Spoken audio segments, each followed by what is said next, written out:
면역력을 높이기 위한 노력 중에 그 관심을 가져야 될 두 번째 것이 바로 숙면입니다.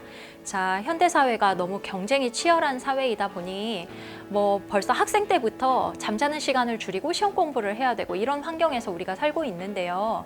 사실 숙면은 암을 이기기 위해서 무엇보다도 중요한 아주 기본적인 조건입니다. 암이라는 게 그 검사를 하는 시점에 갑자기 생기는 건 아니잖아요. 이미 수년 전부터 수십 년 전부터 암의 씨앗이 존재를 해왔는데 그 씨앗을 만드는 원인 중에 하나가 바로 이 숙면이 아닐까라고 추측을 하고 있습니다.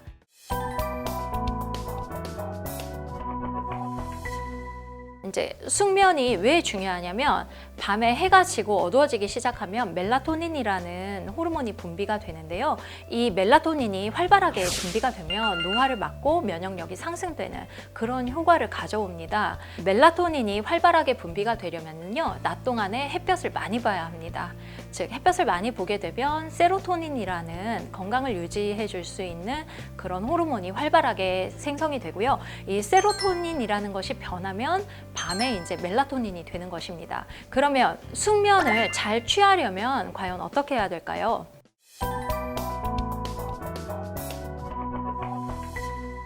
숙면을 잘 취하려면 밤에 빛을 완전히 차단해야 합니다. 요즘은 너무나 조명이 발달이 돼 있기 때문에 아무리 암막 커튼도 뚫고 들어오는 그런 빛들도 있습니다. 그러니까 가급적 이 빛을 차단하는데 노력을 많이 가지셔야 되고요. 핸드폰을 켜놓고 잔다든지 모니터를 켜놓고 잔다든지 특히 푸른 조명을 많이 사용하시면 안 되고 또 푸른 빛이 나오는 것들은 웬만하면 꺼두시는 게 좋습니다.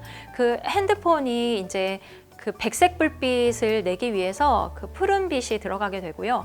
요즘은 그래도 스마트폰에 그 블루라이트를 차단하는 기능들이 많이 이렇게 그 들어가 있기는 하지만 그래도 핸드폰의 전자파가 미치는 영향이 있기 때문에 그 숙면에 방해가 됩니다. 그리고 자세가 기본적으로 좋지 않아요.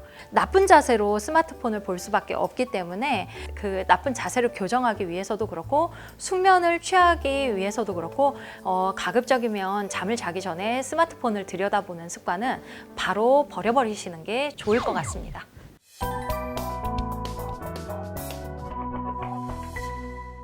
현대인들이 그 불면증으로 고통받고 있는 것 중에 또 하나의 이유가 충분한 수분 섭취가 부족하다라는 것입니다. 즉 물을 충분히 마시지 않고 대신에 차나 카페인 음료 혹은 커피 같은 것들을 즐겨 마심으로써 그 수면의 질이 떨어지고 있다라는 것이죠.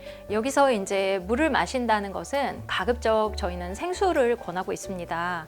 뭐 수소수라든지 정수기물, 알칼리수 이런 물들보다는 생수를 많이 마셔서 충분한 수분 공급을 해주시고 밤에 불면증으로 시달리거나 아침에 일어나도 몸이 개운하지 않고 잔 것 같지 않고 이런 것들로 이런 일상을 반복하고 계신다면 카페인 음료의 섭취를 줄이고 커피를 줄이시고 특히 오후 4시 이후에는 커피를 마시지 마시고요. 생수를 많이 마시는 습관을 들여서 수면의 질을 개선을 해보시는 게 좋을 것 같습니다.